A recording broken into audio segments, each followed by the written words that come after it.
ei jõua kõiki asju siin ära rääkida ja ära pakkuda, aga meil on jälle järgmine aasta nagu teemasid kindlasti palju ka toidu osas, nii et see on väga põnev maailm, kuhu sukelduda. Vot, aga Anatol nüüd äkki... Oota, mis mul oli veel? Veel teha? Teeme veel natuke. Mandlipiima. Praegu ma teen nüüd, panen apelsini, kuna jäätis oli praegu tuleb jäätis apelsini maha. Kes soovib proovida. Et lihtsalt sellepärast, et nii palju jääb sisse, vaata, et muidu võib lahti võtta ära süüa, terve ports saab siit, aga... Me tegime praegu lihtsalt kergema vastupanu teed läksime ja ei läinud seda pahaselt pesema.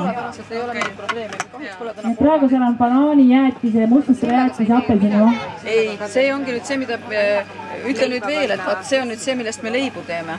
Jaa, aga siin apelsinil on ju, vaata need valged. Mis siis? Võtta siis ennem ära, kui see sind segab. Aga tulge eest ära, teised ei näe. Näitan korra. Las ta nüüd kukub sulle kätte. Nii, ja see, mis tuleb apelsinist välja. Või õunast või porgandist. Ükskõik millest välja tuleb midagi.